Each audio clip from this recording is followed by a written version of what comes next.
Career counselling में आपका स्वागत स्वागत करता हूँ। जो 10th और 12th के जो बच्चे जो 10th और 12th अभी लेटेस्ट में पास आउट हुए हैं, उनके सामने एक बहुत बड़ी अभी समस्या आ रही होगी कि वो करियर में क्या ऑप्शन ले। ठीक है, तो वो काफ़ी लोगों की बातों से प्रभावित हो रही कि साइंस ले, आर्ट्स ले, डिप्लोमा करे या फिर आईआईटी की तैयारी करे, जेडबलई की तैयारी करे, आईटीआई ले, और बहुत सारी काफ़ी ब्रांच उनके दिमाग में अभी आ रही होगी। वे मतलब ज़्यादातर बच्चे इस उम्र में, मतलब जो आज आपकी जो एवरेज उम्र होगी वो 15 साल की होगी, या फिर जो 12th पढ़ रहे हो बच्चों की उम्र होगी 17 साल की। तो 15 और जो 17 साल की उम्र में वो बच्चे ज़्यादातर खुद से प्रभावित ना होके दूसरे जो माता पिता बोलेंगे या फिर जो आस पड़ोस या अपने बड़े भाई से प्रभावित होकर अपने फ्यूचर के डिसीजन लेने के कगार पर आ जाते हैं। तो मैं उन बच्चों के लिए एक बात बताना चाहता हूँ। थोड़ी मेरी स्टोरी अगर उनको काम आ जाए तो ये मेरे लिए सबसे खुशी की बात होगी। मैं उन लोगों को बताना चाहता हूँ, मैं मतलब उनको ऐसा कनेक्ट कराऊंगा, थोड़ा सा ट्राई करूँगा कि वो मोटिवेटेड फील करे और करियर को लेके इतना चिंतित ना रहे कि हमारे लिए बेस्ट करियर ऑप्शन क्या होगा। जो उनका मन जो मान रहा है, मतलब जो मन उनका जो बोल रहा है, उस हिसाब से वो कार्य करने के लिए प्रेरित हो और अपने माता पिता और अपने साथी लोगों को समझा सके और उनको लाइफ में प्रूव करके बता सके कि जो उन्होंने चूज़ किया है वो करियर काफ़ी हद तक बेस्ट है। तो मैं आपके सामने आपको एक बात बताना चाहता हूँ दोस्तों, कि जो आपकी जो उम्र हुई, जो अभी वर्तमान में आपकी एवरेज उम्र है 15 साल और 19 साल की उम्र या फिर 17 साल की उम्र, सॉरी। तो इस ये जो उम्र होती है ये विद्रोह करने की उम्र होती है, ये क्रांति लाने की उम्र होती है। इसी उम्र में अधिकतर क्रांतिकारियों ने, अधिकतर बच्चों ने, अधिकतर स्पोर्ट्स पर्सन ने, अधिकतर वैज्ञानिकों ने, अधिकतर साहित्यकारों ने और अधिकतर नेतागिरी में भी इसी जन्म में बीज बोए जाते हैं। मतलब ये जो उम्र होती है 15 साल और 19 साल की जो उम्र होती है ना, इसी के अंदर आपको क्या दिखता है? इसी के अंदर आपको बड़ी बड़ी क्रांतियाँ दिखती है। मतलब मैंने आपको स्टार्टिंग में बोला कि 15 और 17 साल की जो उम्र होती है वो विद्रोह करने की उम्र होती है। वो उम्र जो होती है वो क्रांति लाने की उम्र होती है। मैं आपको कुछ एग्जाम्पल दूंगा कि विद्रोह और क्रांति की उम्र में क्यों बोल रहा हूँ, क्योंकि मैं सबसे पहले आपको डिफरेंट डिफरेंट जो भी डिफरेंट डिफरेंट फील्ड के जो बच्चे हैं, जिन्होंने 15 और 17 साल की उम्र में पूरे विश्व में जो कमाल करके दिखाए हैं, मैं आपको एग्जाम्पल दूंगा। और जहाँ तक पेरेंट्स लोग हैं जो अपनी इच्छाएं उनके ऊपर, बच्चों के ऊपर लाद रहे हैं, वो कृपया उनकी इच्छा से उनको करने दे। अगर वो उनकी इच्छा से कुछ काम करेंगे तो उनका करियर मतलब एक गोल्डन अपॉर्चुनिटी, मतलब ऐसा दिखेगा जो सबको दिखेगा, सबके सामने दिखेगा, मतलब एकदम एब्सोल्युटली कोई आज तक मतलब उनको उनके आसपास भी नहीं आ सकता अगर वो अपनी मन के करेंगे तो मैं उन सभी क्रांतिकारियों के लिए, जो मतलब 10th और 12th वाले बच्चे वो सभी क्रांतिकारी है, तो पेरेंट्स लोग उनको क्रांतिकारी के रूप में ले। तो सबसे पहला एग्जाम्पल मैं स्पोर्ट्स फील्ड से लेके आता हूँ कि माइकल फिलिप्स। माइकल फिलिप्स एक अमेरिका के स्विमर है। तो माइकल फिलिप्स ने क्या किया था कि वो 15 साल की उम्र में पहला उन्होंने ओलंपिक खेला था। मतलब 10 या 11 साल की उम्र से मतलब बच्चे ने ओलंपिक के लिए प्रिपरेशन करना स्टार्ट कर दी थी। और उसने किसी भी कोई डिप्लोमा नहीं किया, कोई कुछ नहीं किया, उसका करियर उसके सामने क्लियर था, विज़न। तो उसने सबसे पहले ट्राई किया कि मुझे क्या करना है, स्विमिंग करना है। अब बहुत सारे बच्चे सोचेंगे कि 15 साल की उम्र में ओलंपिक मतलब मैं जा नहीं सकता, डिस्ट्रिक्ट लेवल भी खेलने में बच्चे डरते हैं। लेकिन उसने ये चीज़ अपने दिमाग में ही रखी, उसने पता है, उसने ये चीज़ सोची ही नहीं कि मेरी उम्र 15 साल है। उसने बस उसके करियर के ऊपर फोकस किया और खुद को प्रत्येक दिन तक उसने क्या किया, खुद को इम्प्रूव करने का काम किया। और 15 साल की उम्र में उन्होंने अपना पहला ओलंपिक खेला। और सबसे सफल व्यक्ति आज तक ओलंपिक के इतिहास में केवल एक है, वो जिसने पूरी ओलंपिक में क्रांति ला दी, सबसे कम उम्र में मेडल जीतने वाला पहला व्यक्ति है माइकल फिलिप्स। ठीक है, उसने स्पोर्ट्स की दुनिया में धूम मचा के रख दी और ओलंपिक में सबसे ज़्यादा मेडल, अभी तक 28 मेडल माइकल फिलिप्स के पास है। ठीक है, मैं दूसरा उदाहरण आपको इतिहास से लूँगा। आप बोलेंगे कि मॉडर्न युग से तो आपने दे दिया, लेकिन इतिहास से भी एक दूसरा उदाहरण लूँगा। श्री छत्रपति शिवाजी महाराज, जिन्होंने 16 वर्ष की उम्र में, मतलब यही 10वीं पास करने के बाद उन्होंने जस्ट क्या किया था, तोरना का किला जीत लिया था, जिसको पंचगढ़ के नाम से भी जाना जाता है। उन्होंने 1646 में वो किला जीत लिया था। मतलब उन्होंने क्रांति लाई थी, उनके जीवन की जो क्रांति थी वो 15 उम्र के पश्चात ही लाई थी। तीसरा उदाहरण मैं भगत सिंह का दूंगा आपको। हम जब आधुनिक भारत के इतिहास को देखते हैं तो बड़ा ही सुंदर सा एग्जाम्पल दिखता है हमको भगत सिंह। आधुनिक भारत के इतिहास में हमारे कई क्रांतिकारी हुए थे, लेकिन मैं भगत सिंह का उदाहरण इसलिए लाया क्योंकि वो मेरे दिल के काफ़ी करीब है। तो मैं भगत सिंह जी को मतलब एक बात है उनके अंदर कि वो 15 साल की उम्र में उन्होंने आर्टिकल्स लिखना स्टार्ट कर देते। मतलब आपकी जो ये उम्र है, जो ये 15 साल की उम्र में, इसी उम्र में इंसान क्या बनेगा, क्रांतिकारी बनता है। ये बात आप मतलब आपके अंदर मतलब एक बार आप पूरी तरीके से फिट कर लीजिए आपके मन के अंदर कि जो ये 15 साल की उम्र में भगत सिंह ने पहला आर्टिकल लिखना स्टार्ट किया था। एक बच्चे जब अच्छे से स्कूल के पेपर नहीं लिख पाते, उन्होंने न्यूज़पेपर में आर्टिकल्स लिखे थे अच्छे अच्छे, मतलब उनके आर्टिकल्स लिखे थे, उन्होंने काफ़ी बुक्स पढ़ी थी। ठीक है। और जब 23 साल की जब उम्र हो रही थी, जब उनको फांसी मिलने वाली थी, तो उनकी आखिरी इच्छा थी कि उनके मार्क्स और लेनिन की वो किताब पढ़ रहे थे, वो आखिरी 15 पेज पढ़ने उनकी उनकी अंतिम इच्छा थी। मतलब वो पढ़ाई से बोर नहीं हो रहे थे, मतलब जब मौत उनके सामने थी तब भी उनकी आखिरी इच्छा थी कि पढ़ना। ठीक है। तो हमें जो स्टूडेंट पढ़ने वाले हैं उनको पढ़ाई से बोर भी नहीं होना है इस कहानी से।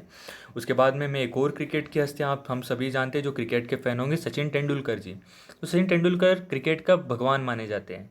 ठीक है। उन्होंने अपने करियर की शुरुआत भी 15 साल की उम्र से ही कर दी थी। उन्होंने 15 साल के पहले पूरे भारत में धूम मचा दी थी। उनके नाम मतलब ऐसा सुनने में आता है कि वो सब लोग बोलते थे कि मतलब जब वो इंटरनेशनल मैच खेलने गए तो सब लोगों को पता था कि ये बच्चा बड़ा ही कमाल कर रहा है, मतलब डोमेस्टिक क्रिकेट में काफ़ी बड़ा कमाल किया और काफ़ी फेमस हो रहे थे। और 15 साल की उम्र में अपना करियर मतलब 10वीं पढ़ा, मतलब उस समय में 10th पास आउट होने के बाद में उन्होंने इंटरनेशनल मैच खेला, मतलब सोचने वाली बात है।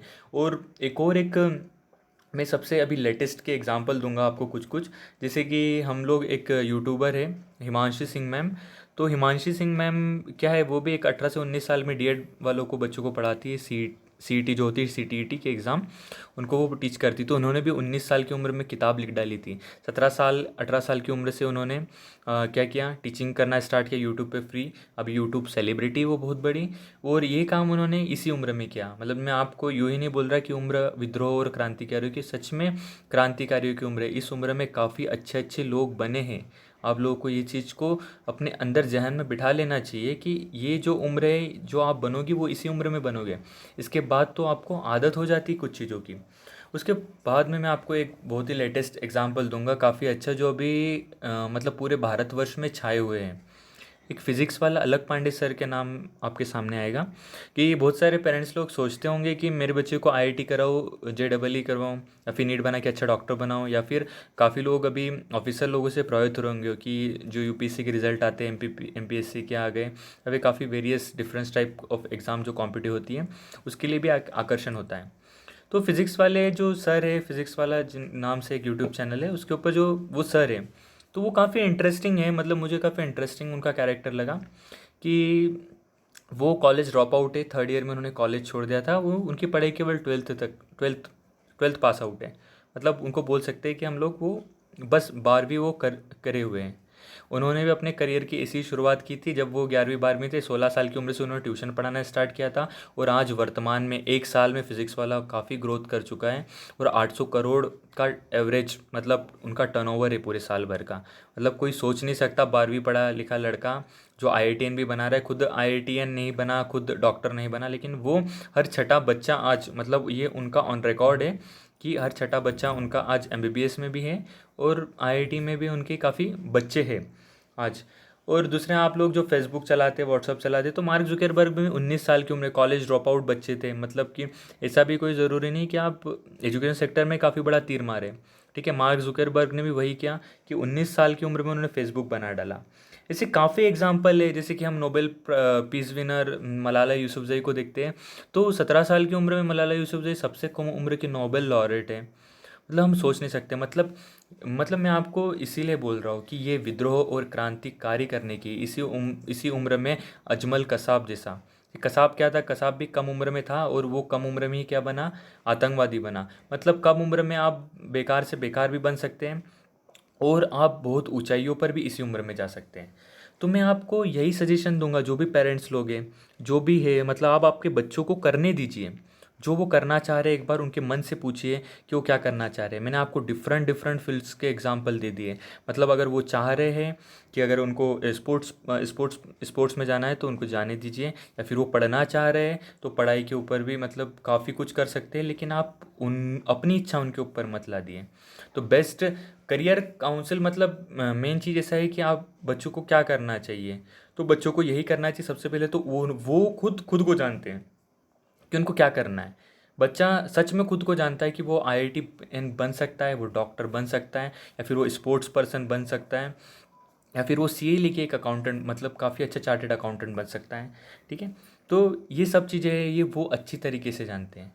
तो कृपया कोई भी पेरेंट्स सबसे पहले तो अपनी इच्छा उन पर न ला दे, ये खुद का उनका डिसीजन लेने दीजिए। ठीक है, इसी उम्र में अच्छा एक्टर भी बनता है बच्चा, और इसी उम्र में बच्चा अच्छा मतलब हर चीज़ में स्पोर्ट्स पर्सन भी अच्छा बनता है, अच्छा एजुकेटर भी इसी एज में बनेगा, और इसी एज में क्या बनता है, आतंकवादी भी बने इसी उम्र में। तो आप लोगों के लिए यही है कि मतलब ये कहानियाँ सुनाने के पीछे यही मेरा एक उद्देश्य था कि आप लोग आपके करियर में 10th और 12th के बाद अच्छी ग्रोथ करें। ठीक है, और आप भारतवर्ष की इस भूमि में अपना अच्छे से अच्छा सहकार्य कर कर अपने पूरे के पूरे नॉलेज का पूरे यूटिलाइज कर कर आप भारतवर्ष के भविष्य को बनाने में अपना पूरा सहयोग प्रदान करें। और इसी के साथ में दोस्तों मेरे कुछ शब्दों को यहीं पर समाप्त करता हूँ। आप मेरे चैनल को सब्सक्राइब करें, बेल आइकन को क्लिक करें, हिट करें, और आने वाले इसी लेटेस्ट वीडियो मैं आपके सामने लाता रहूँगा, जिससे आप एनर्जेटिक और मोटिवेटेड फील होते रहें। ठीक है, मतलब मोटिवेशन में पूरा आपके सामने भरने का पूरा ट्राई करूँगा कि आप आपकी लाइफ में कभी निराश न हुए। अगर कोई बच्चा फेल्योर है या निराश की स्थिति में, तो उनको भी ये स्टोरियाँ मदद करेगी। जैसे कि फिज़िक्स वाले सर मतलब रियली मोटिवेटेड है कि उनका मतलब मैं उनसे रियली मोटिवेटेड हूँ कि मतलब उन्होंने 12th पास आउट होने के बाद में 800 करोड़ की कंपनी खड़ी कर दी थी, मजाक नहीं, वो भी एजुकेशन सेक्टर में। मतलब उन्होंने आईआईटी और जेईई की कभी प्रिपरेशन नहीं की, कभी आईआईटी नहीं दिया, कभी नीट की प्रिपरेशन नहीं की हुई, लेकिन वो आज काफ़ी बच्चों को आईआईटी और नीट में सिलेक्शन दिलवा रहे हैं। तो ये काफ़ी बड़ी बात है। तो मैं पेरेंट्स लोगों को यही बोलना चाहूँगा कि बच्चे को जो करना है वो करने दीजिए, और बच्चे आप आपके मन की कीजिए। ठीक है, और best luck for your future. आप जो भी करें अच्छा करें, और भारत भूमि के भविष्य में अपना सहयोग प्रदान करें। जय हिंद, जय भारत।